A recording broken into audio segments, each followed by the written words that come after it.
the all question of your commitment.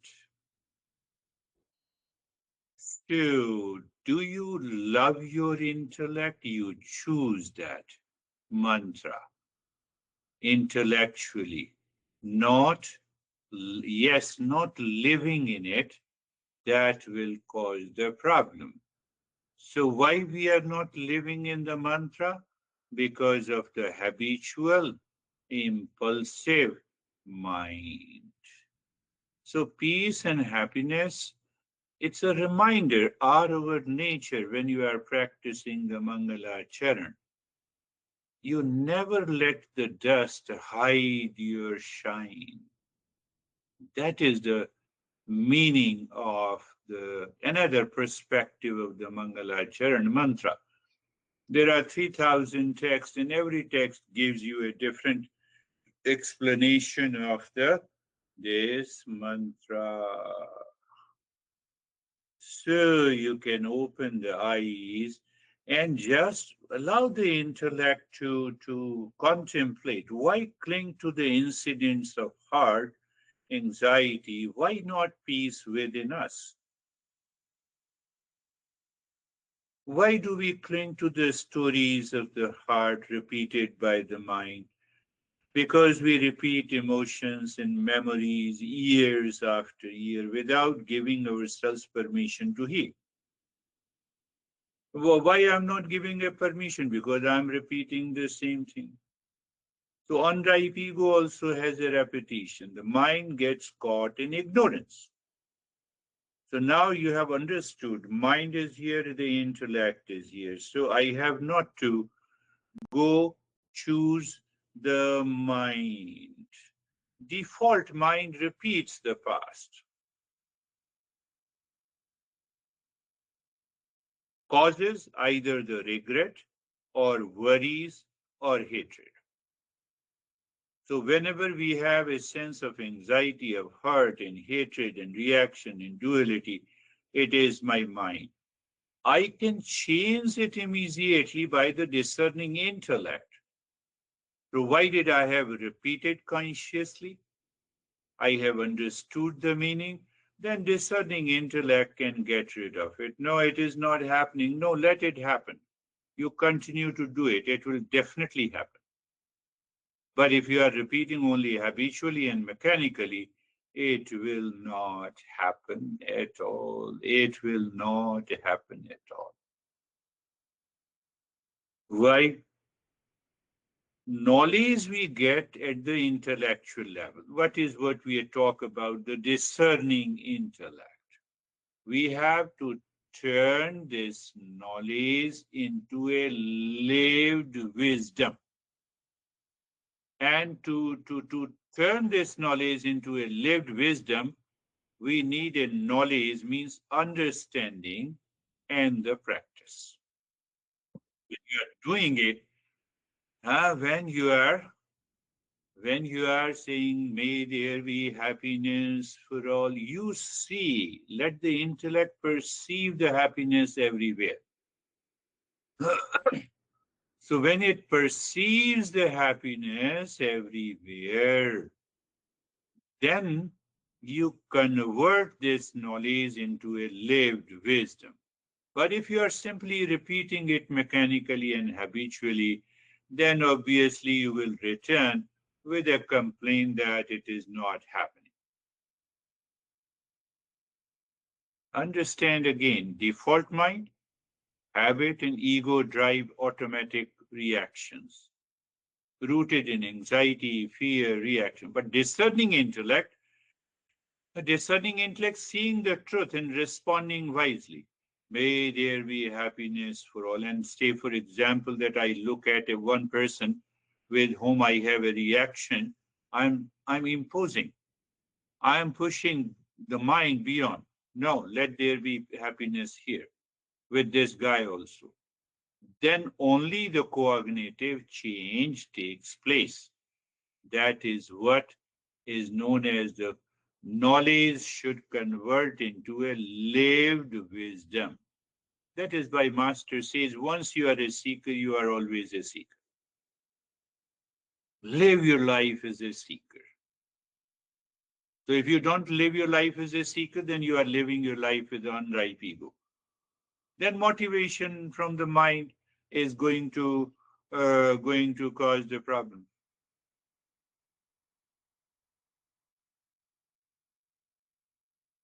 So now you see the rule. The default mind turns situations into a problem, incident, reacting impulsively, justifying itself. But when you use the discerning intellect, the true wisdom is knowledge applied. You are listening, you are learning, contemplating, reflecting, and applying the teaching. So during the application of the teaching, the sama takes birth in your mind. Dhamma takes birth in your mind. Titiksha, Uparama takes birth in your mind. Titiksha takes birth in your mind. Instantly. Somebody said you reacted to you, and instantly Uparama is there and Titiksha is there, resilience. Oh, it's okay. He does not understand what I want to convey. I'm really sorry. And just you take another route. So what is the point I'm making? That lived wisdom. So when the wisdom knowledge is applied, then what happens? From inside you, the sama, dhamma, uparama, and titiksha take birth in your mind. Now it has taken birth in your mind. So default mind has changed now.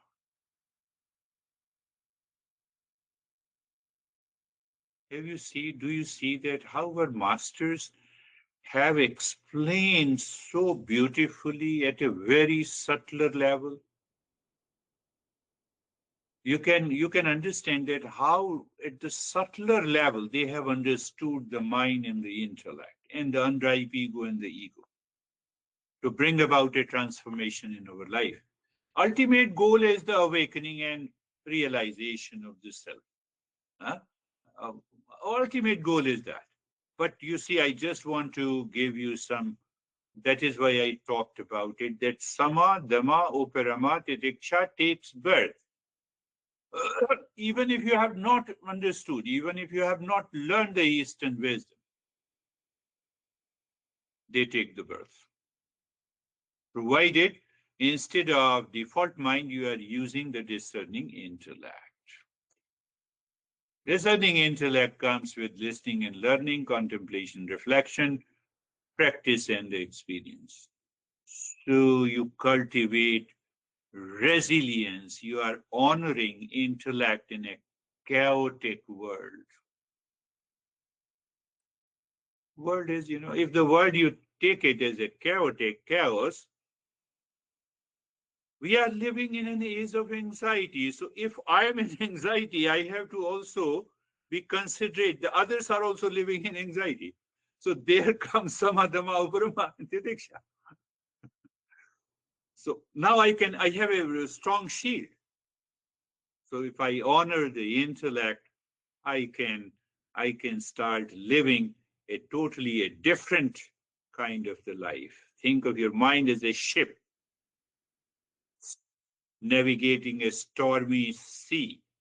The default mind is like an unsteady rudder, tossing the ship into the reactive waves.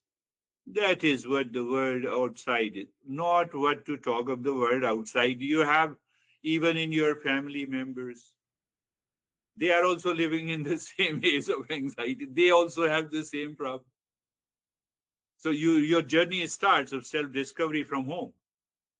So the practiced intellect, protected by the core principles of samadhama, uparama, and titiksha, is a steady compass and anchor, guiding you through the tempest with a calm and focus. The wisdom arises from the disciplined daily application of the principle, not just intellectual. I have understood samadhama, uparama. I can give a good talk. I have to check whether I'm living into that state or not. The main obstacle is the default mind, an unripe ego, which prompts reactive and negative behaviors.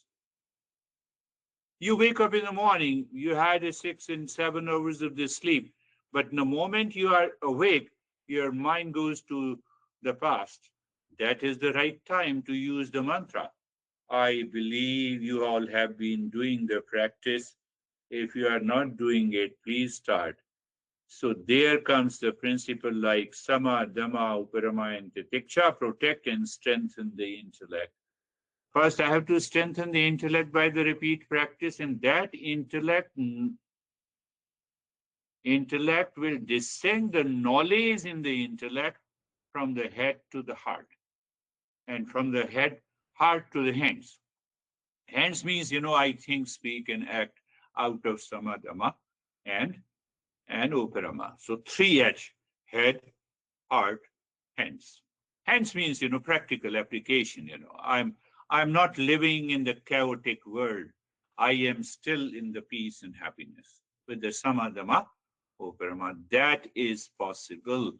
If it is not possible, challenge me and challenge the teacher. We will discuss about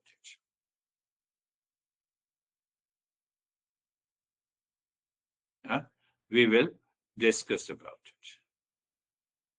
So, core principle for mental fortitude. I'm changing my expression. Mental fortitude. Now the mind has changed. Why? Because there is a cognitive understanding, and you can easily apply sama.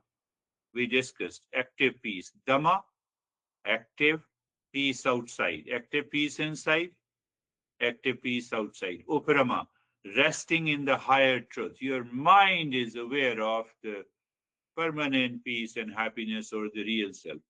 But because of the past impressions, there are 8 factors I discussed briefly before that. Sometimes the body will not allow you to live into the state of the calmness. Sometimes your mind is overwhelmed with the reaction against someone. Mind does not allow you to, sometimes memory, sometimes past. So that is why we need a titiksha. We need 3 things in titiksha: endurance, resilience, equanimity. We need 3 aspects in titiksha: endurance, ability to tolerate unpleasant and undesired situations calmly. That is our endurance. So, how do you think that it is an unpleasant and undesired situation? Because I convert event into an incident. I discussed that. And I'm not aware of that. So, let us first apply the titiksha, and then we will go to the higher aspect. Same thing with the resilience, the mental strength to recover from the setbacks and adapt to change effectively. You are hurt, the next moment you are calm. Resilience. That setbacks does not stay in your life for years together. Oh, thank God, Brandy, I can see you now. What happened? Oh, now your video is working. Thanks God. So otherwise, I was thinking that I will also start speaking without video. So equanimity. The third aspect of the equanimity, the steady balance of the mind that remains calm and non-reactive. You see the slight difference. Endurance, resilience, equanimity. In equanimity, there is a steady balance of the mind. Somebody reacted to you and your mind has been able to maintain that calmness. If not, resilience. If not, endurance. If not, endurance. So that is very important. You have to maintain that. So I discussed about briefly. It goes so deeper in Gita that even by active peace, you enter into the state of equanimity of the mind, and that is equivalent to awakening. So I'm not taking up that before I take up other aspects. So sama is active peace, we have understood. Dhamma is active peace inside, inner calm, external calm, uparama. If you have not understand, you can go through the previous files. Then uparama. Uparama, the third treasure, changes your daily life and living. And fourth is the titiksha. Fourth is the titiksha. It can only happen. That is why I brought that topic 2 weeks ago. Why is the human birth considered rare? Can you remember? The human birth is rare because it provides the unique opportunity for self-inquiry and liberation. Unlike other forms of life, a dog and a mosquito cannot have that opportunity. Am I using that opportunity?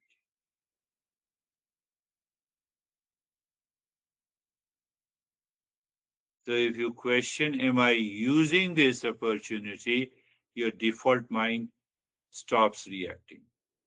Just think of it. What is the greatest folly for a human being? What is the greatest folly? Greatest folly is neglecting our true purpose. I have to evolve. I'm evolving every day with every situation, with every condition, with every event, with every relationship. I married 20 years ago, then divorced 10 years ago, then remarried. That is the greatest folly of the human being. This is what we have been thinking throughout the day. Oh, I had $1 million. I lost everything. Just sit down and I'll tell you the story. I'm not interested in listening to your story. No, I don't say it, but I just don't pay attention. Do you see? What does what does so the you know the I should have a mental strength. That mental strength comes by samadhama uparama and titiksha. What is the true purpose of life according to our masters? True purpose is awakening to that and bringing an end to the suffering once and for all. Once and for all. I believe you are clear. So I should go ahead.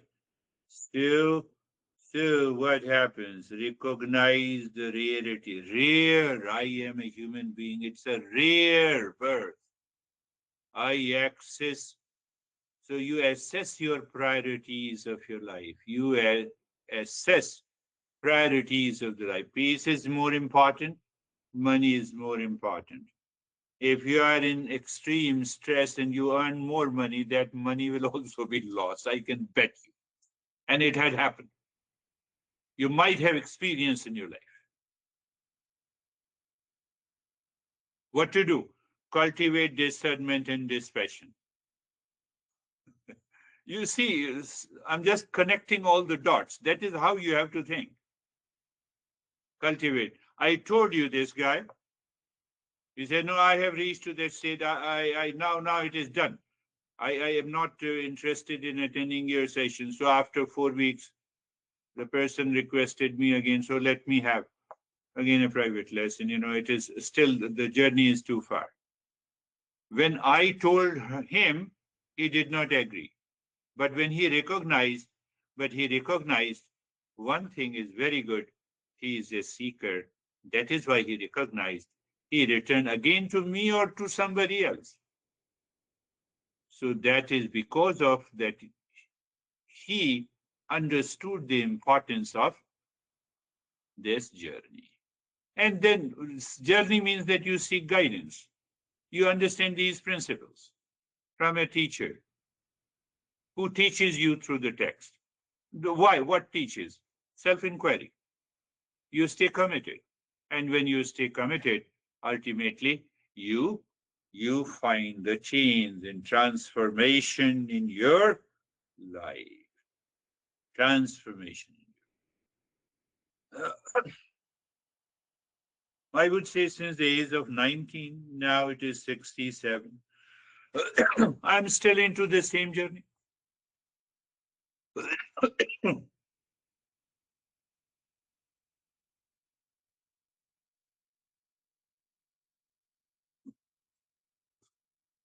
So whether you say you are building an inner strength, whether you say you are cultivating resilience and responsibility, whether you say it is the wisdom in action, these are the different words. You have to inquire, contemplate, reflect. This is what the master has been saying. Master has been talking about it. And I gave one example. Endurance, ability to tolerate unpleasant and undesired situation, relations. Don't stretch too far. If you are a woman, it's about the women liberation, how dare my husband say, oh, because he is your husband, that is why he is saying. So you should have the ability to tolerate unpleasant thought. Then contemplate and reflect. Get rid of the duality and a conflict from your mind. Resilience. Until you reach to the equanimity. Whether it's a senior or anyone. The ability to tolerate unpleasant, life continuously presents dualities and hardship. And endurance is the mind, capacity of the mind for calmness and acceptance. Samadhama Brahma. See that. Resilience, I gave an example of bamboo. Bamboo which bends in a storm but never breaks. When you break, then you will tell the stories that what happened 20 years ago, 30 years ago, 40 years ago to my life. Someone cheated because you are weak. That is why someone cheated you. Someone exploited you because you allowed to get exploited. Christina will not agree because modern psychology says something else. But the fact is that I allowed to be exploited. Why? Because I had some expectations from you. So I agreed with it. And equanimity, when a loved one is angry, the correct response is to wait out the storm and not provoke them, even if you are 100% right.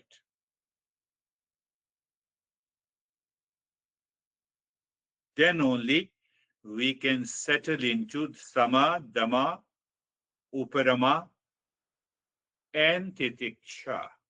All the four together I have covered, and then we will cover next session. We will cover the fifth treasure. So let us start with our Samir. You want to speak?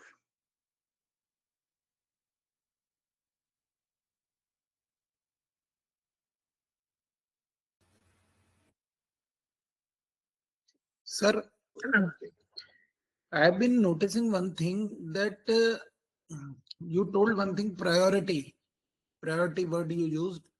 So priority, as see, we are from we took birth and we had animal instinct in the gift of the Yeah, birth. Means yeah, we didn't bring all these animal instinct. We brought this with us. We didn't think about all these things. These were there. But as we start doing this Eastern wisdom, then our priority, as we see that Eastern wisdom is more powerful, and it is the happiness is everlasting, and it has means it is. We compare the animal instinct with the Eastern wisdom, so our priority slowly changes, and we start mind starts settling into Eastern wisdom, and priority and value, or you can say value we give the, and we start giving value to peace, happiness. So this is the beauty of Eastern wisdom, that we we know the truth, that this is the correct correct path. I would say like that. Means from Beautifully. human instinct to the peace and happiness and Eastern wisdom. It takes us there. We need to contemplate and reflect. You all have been doing it. This is another beautiful way of contemplation. Priority, where I should give the priority. Who can decide it? The human intellect. The dog, animal mind does not decide the priority. We know they are surrounded by, they are programmed by the nature. They don't have an independent intellect. It's a beautiful way. Sir, I want to say one thing. Then we start realizing that human birth is so valuable. Stay, When yeah. we go into this Eastern wisdom, no, we start, otherwise we are in anxiety, we are in all types of trouble. So we don't give value to our birth. But when we realize all these things, then we start giving value to the human birth, that how lucky we are that we got human birth and we can do all these things which animals can't. Beautifully said. How are you, Dennis?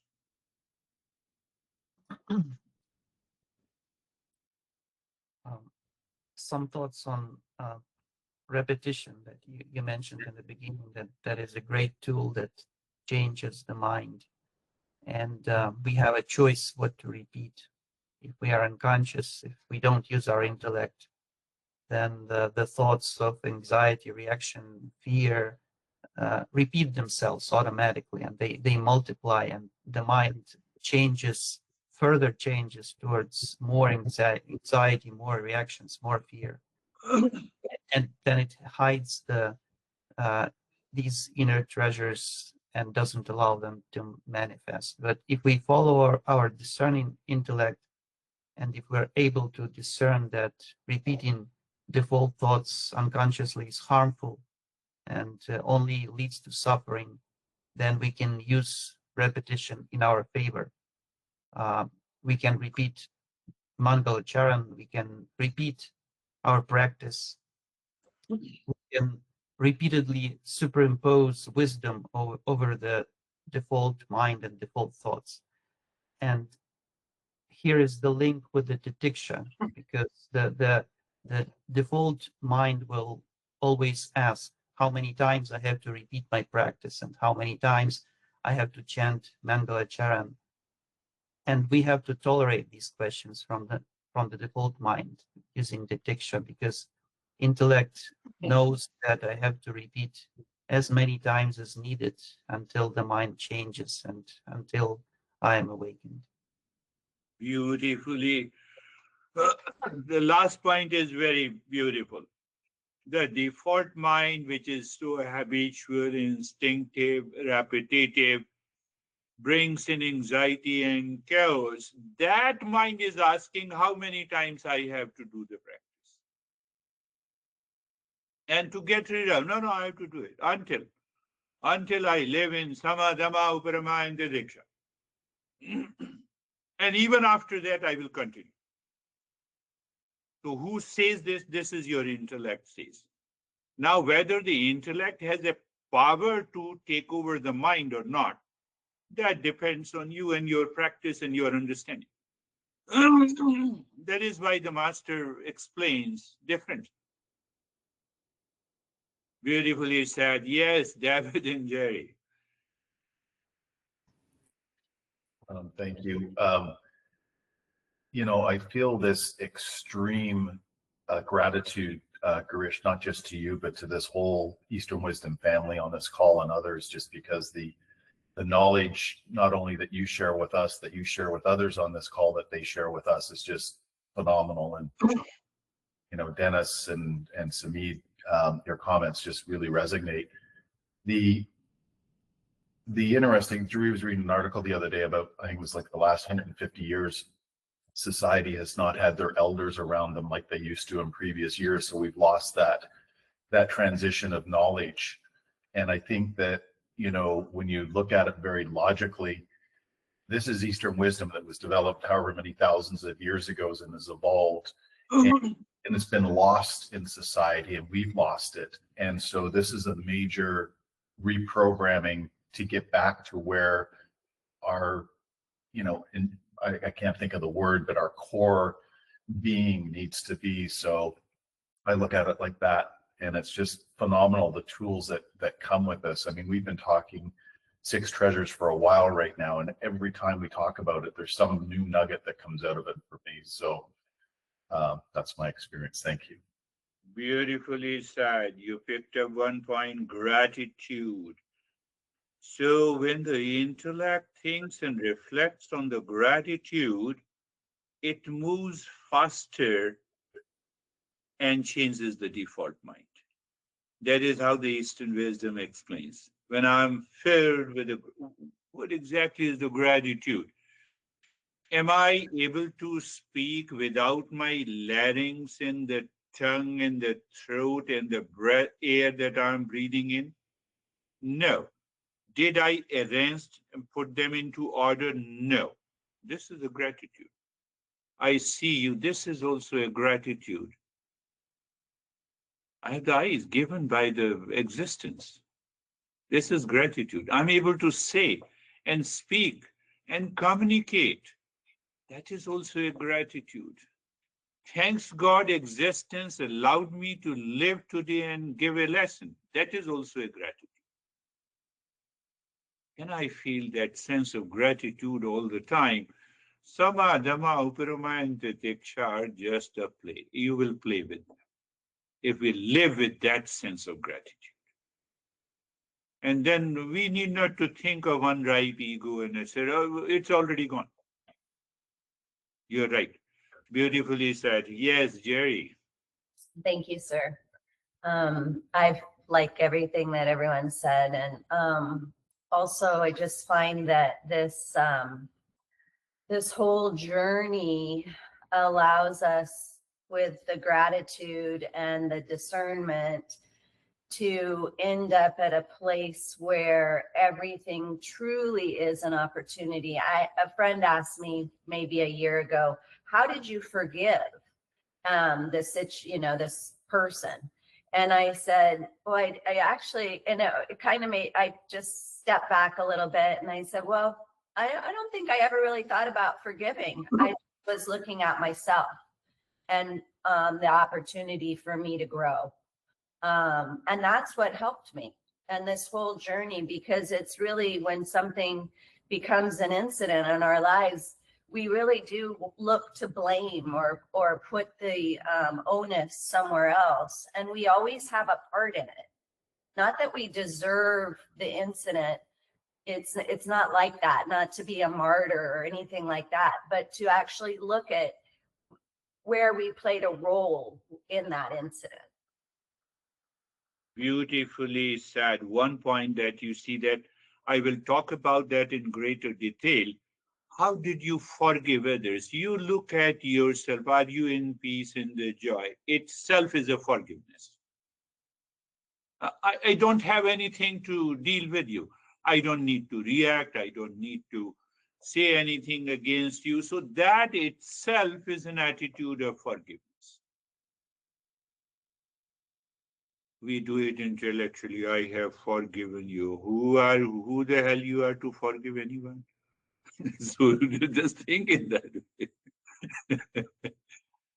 I believe it is Brandy who is on phone. Can you hear me?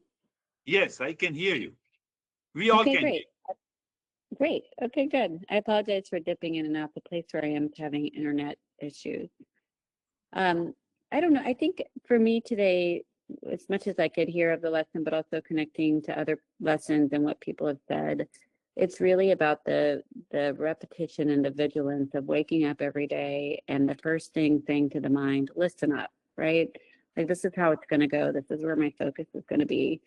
And then at the end of the day, checking back in. And when we fall short of our mission or focus,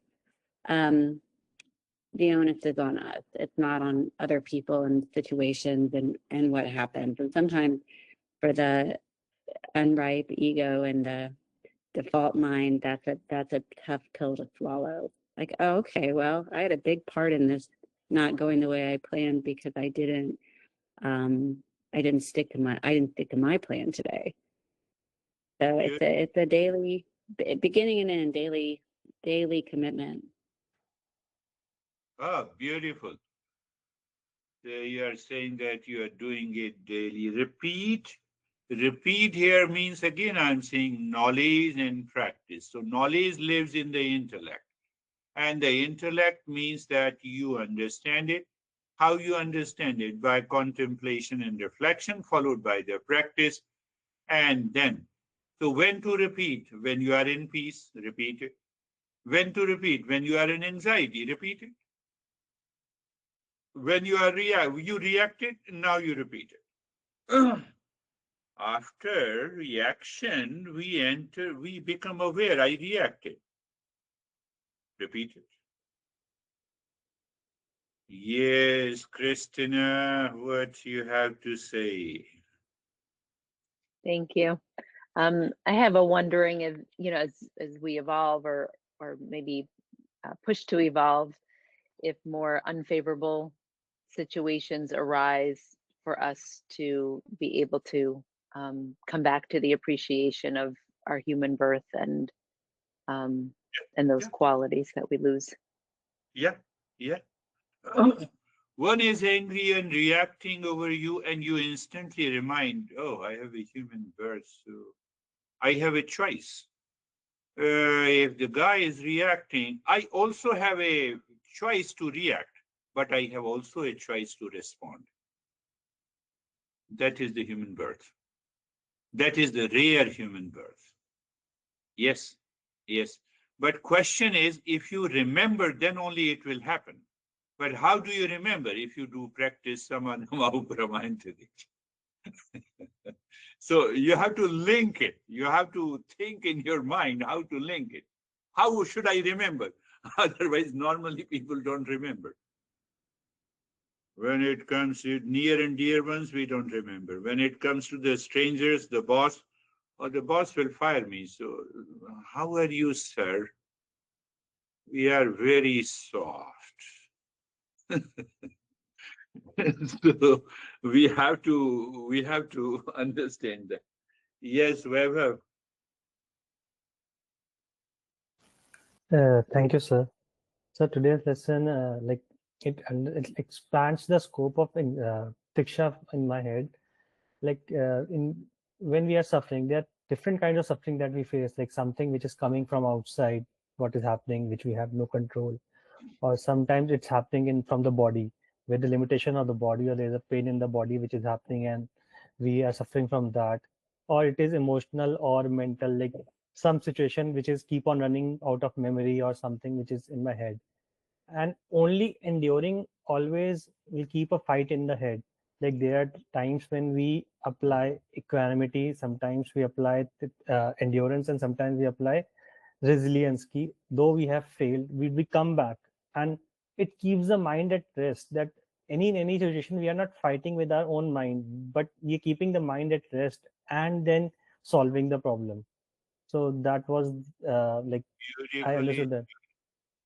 yes, beautifully said. I could see that maybe in your workplace, we need all the three all the time. Endurance, sometimes endurance is required.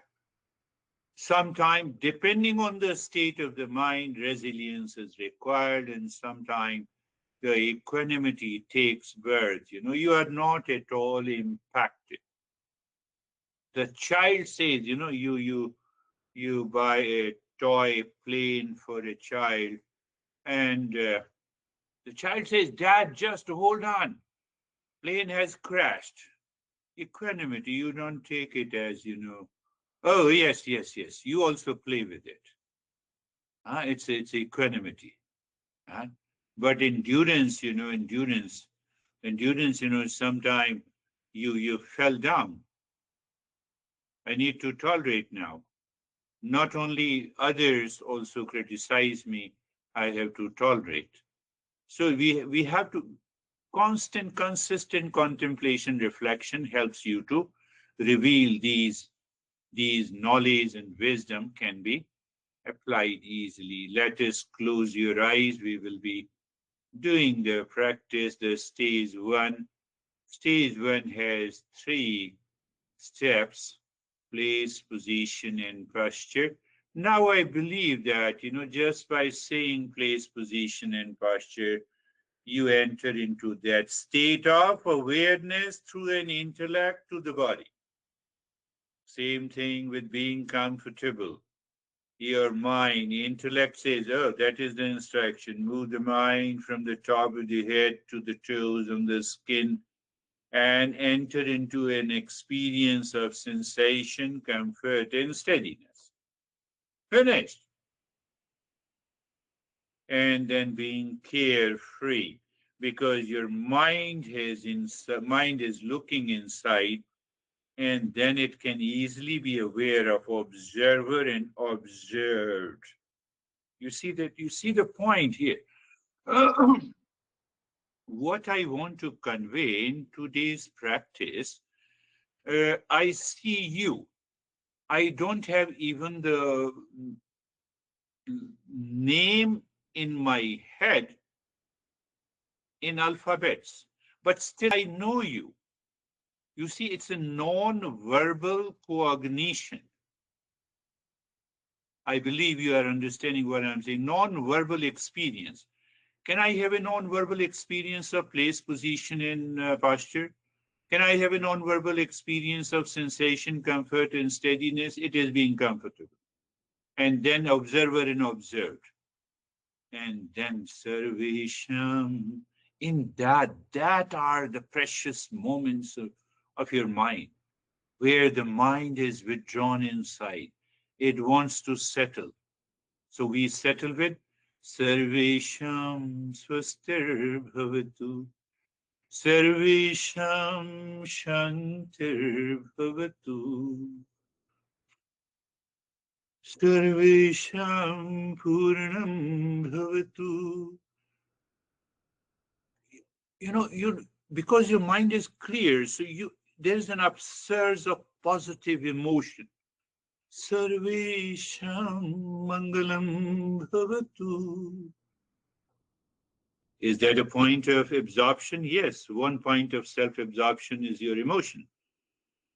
And then we are skipping the 6 neighbors awareness. Stage 2, you just become aware of the sensation, comfort, steadiness, knower and the known, place, position, and posture. And in that state, you are looking deep inside the forehead in the space at any point. I said any point in the space. At any point in the space, you are basically aware and attentive of the space within, by which you can let go of the thoughts that are coming and going. And that situation has you created. And now you start breathing long, deep in the hissing breath into your belly. And then I gave you some tips also. Do you remember? When you inhale, the belly expands. When you exhale, the belly contracts or squeezes. Second point is the long, deep in the hissing breath. It is not a silent breath. We don't want to fall into sleep or laziness. That is why we have a hissing breath. And then you can apply titiksha, the endurance here. The mind will object to it. No, I cannot do it. I don't want to do it. No, Lord, please do it. I was talking about applying the knowledge and the practice. You are not fighting with the mind. I think someone discussed that. So apply this. Continue. Long, deep in the hissing breath into your belly, inhalation and exhalation. And what will happen when you put the endurance here? Endurance lives in the intellect, and then it is applied at the physical, mental level. Body is not conscious. Body has an extreme pain. Tolerate endurance lives in the intellect. Do you see that? Continue. Long, deep in the hissing breath. And then I picked up one word that I don't forget. So endurance converts into resilience. Then what happens? It's a joy of doing it because it turns into equanimity. I'm not affected whether I'm doing it for a longer period, shorter period, but just I'm doing for the sake of doing. That state, breathing practices helps us to reach to that state. Patanjali says, tatakshiyate prakasha varnam. That is the meaning of removing the veil of ignorance. You remove the veil of intolerance. Oh, that is what the Patanjali says, yes. In the Yoga Sutra, there are two sutras, the benefit of the breathing practices. Tadakshiyate prakasha varnam, dharana sucho yogyata manasa. You get a remarkable focus. So I'm already pointed out. You are looking deep inside the space. So the mind getting absorbed into that. That is the how we have to do the breathing practices for succeeding in any meditation. But as we are simply doing it, obviously, we can talk about increase in oxygen concentration. It helps the brain. No, I want to be meditating. So that is how our masters explain. Continue. Continue long, deep in the hissing breath.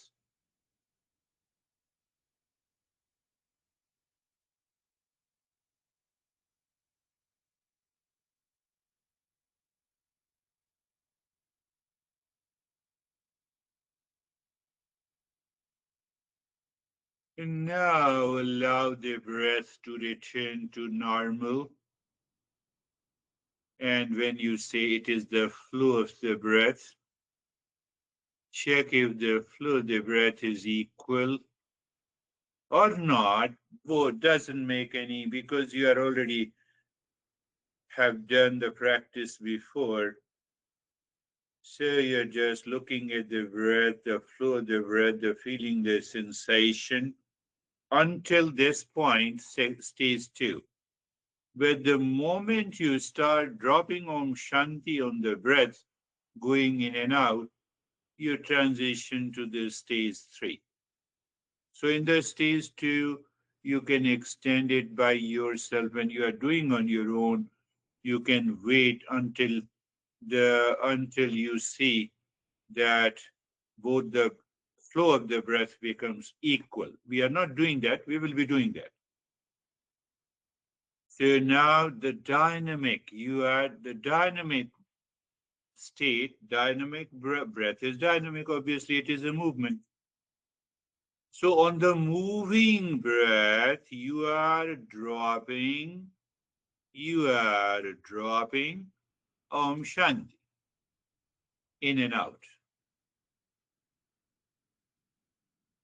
You see, so here we are making another kind of a progress. If you see it, no, and you can see it clearly. I know everyone, you have been doing it for a long. So now you see, breath, the flow of the breath is natural, no change. On that breath, on the track of the breath, you are dropping Om Shanti, as if you are traveling in a train.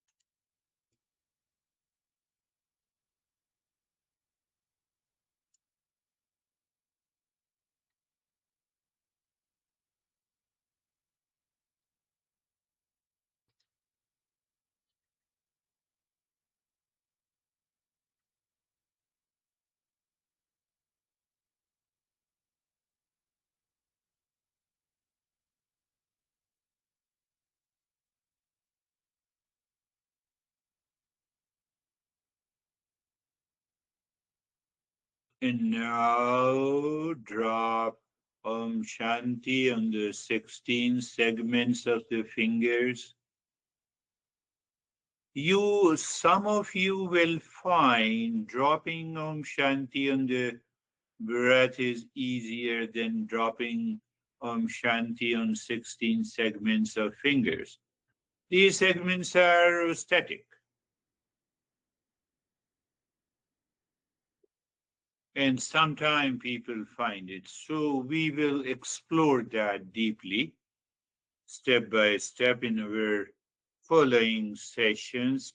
Then what will happen? Basically, why I'm saying so. I will just speak and you will enter into meditation. Means what? We will prove what the master says, that meditation or mindfulness is a effortless natural process. It does not need to make an effort. Means what? You move from lower level of awareness to the higher, to the higher, to the highest. That is, then what? Oh, we can be in the state of meditation anytime, anywhere, all the time, in all the locations.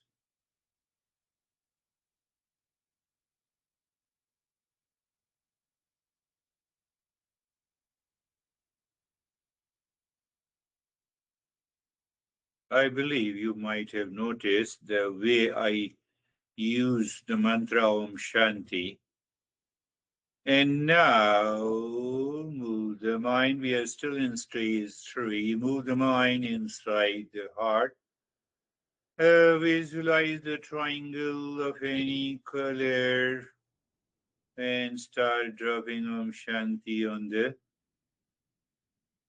each side of a triangle, moving it clockwise and anti-clockwise.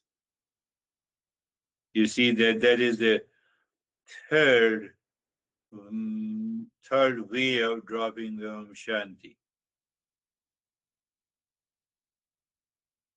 So even the triangle is static, but we want to move. It takes time, clockwise and anti-clockwise. And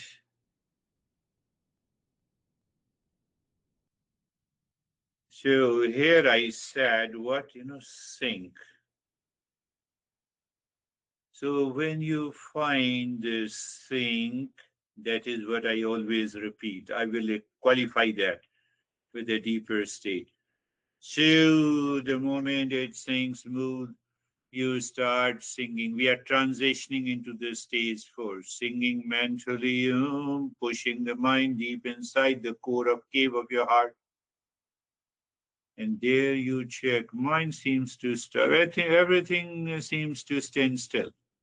Yes, you say Shanti and do nothing. You are already in the stage number 4. So there we experience the knower and the known. Who is the knower? You or doer?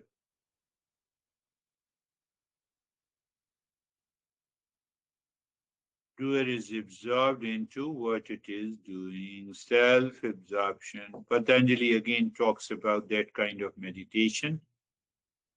So we strictly adhere to these principles. Just you are just. It doesn't mean that thoughts are or feeling or you are not aware. You are aware. Only in unconscious state or sleep or coma you are unaware. And throughout the meditation, the awareness is still there. Yes, we may have on the other side, we may have many visions and colors, images. We let us watch. So here your that principle of being carefree comes. Any vision, colors, etc., experiences takes place. Why? So you are free from any danger in practicing meditation. If you get carried away by those images and colors, then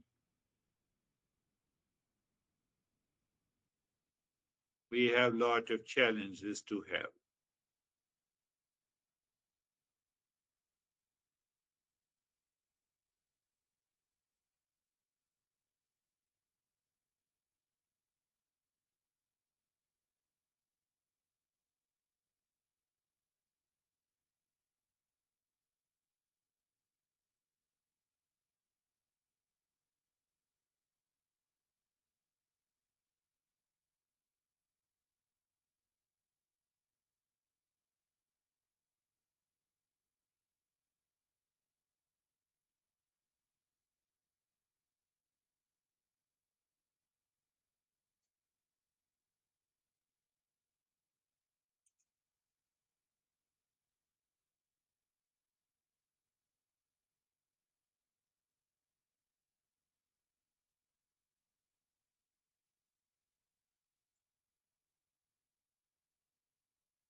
You can also chant mentally.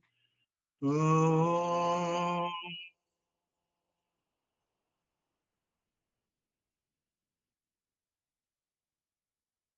Shanti, Shanti, Shanti. Do you see the Shanti echoes deep inside you? What that indicates that my mind is living within. That's a good experience. Om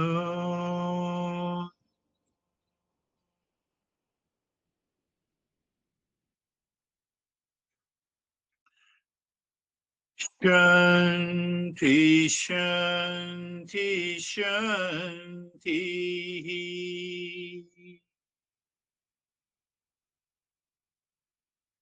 Om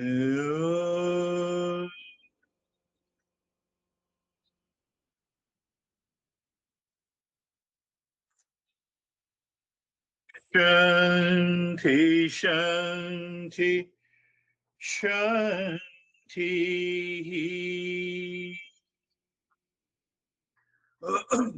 Stay there and check. Is the mind ready to go out or it wants to stay? We have to reach to a point where it becomes challenging for you to return from this state. You are conscious. What I want to convey to you that we are fully aware and it is difficult for us to return. There is another option. We are carried away by the hallucination and it is difficult to return. What are those? I left the body. If you leave the body, then you are dead. Leave the body. Unwanted, unnecessary mysticism has been attached to this. You are fully conscious. You are aware. So we have lot of, you see that I feel this wave was passing like this, but we are in total control. Bring your mind to the right hand. Feel the sensation. Your mind on the left hand. Feel the sensation. Lift your both the palms, place it on your eyes, open the eyes inside and stay there for a few seconds and see. Awakening means the highest awareness, highest consciousness. It doesn't mean red light, blue color, etc., etc. And then bring the hands down.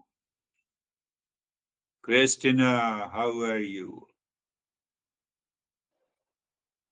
Thank you.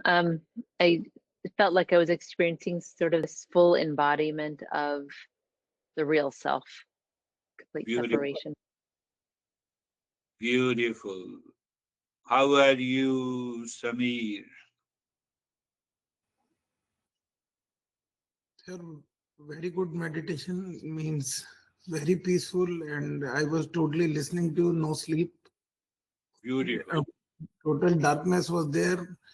Very few thoughts, very here and there, just not affected, no impact of the thoughts.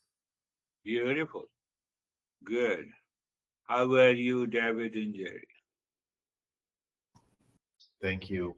Very deep meditation. I was aware, I heard, and the only thing I observed is when we were in the heart, is my heart rate was extremely low and slow. So thank you. That's good. Yeah. Yeah. Where heart rate drops down. Yes, beautiful. How are you, Jerry? Sir, I'm good. It was deep, absorbed, just listened to every word and enjoyed each stage. Beautiful. Yes, that is what it should happen. Yes, Brandy. Thank you. The gift of my meditation practice today was the reminder that we can be in meditation all the time, even when we're up and around and doing things. Yes. Yes. Why? Because the real self is me. It is my nature. Yes, beautiful. How are you, Dennis? Comfortable meditation with full awareness of the infinite darkness and all the sensations and thoughts, but detached from these, and was very peaceful. Thank you. Beautiful. How are you, Vaibhav? Thank you, sir. So mine was calm. It was aware, seeing the thoughts are coming, but not being carried by them. So it was a peace. Beautiful. Everyone did it wonderfully well. Thank you very much. We'll meet again in our next lesson. Thank you, sir. Thank you, Namaste. sir. Thank you. Namaste. Thank you.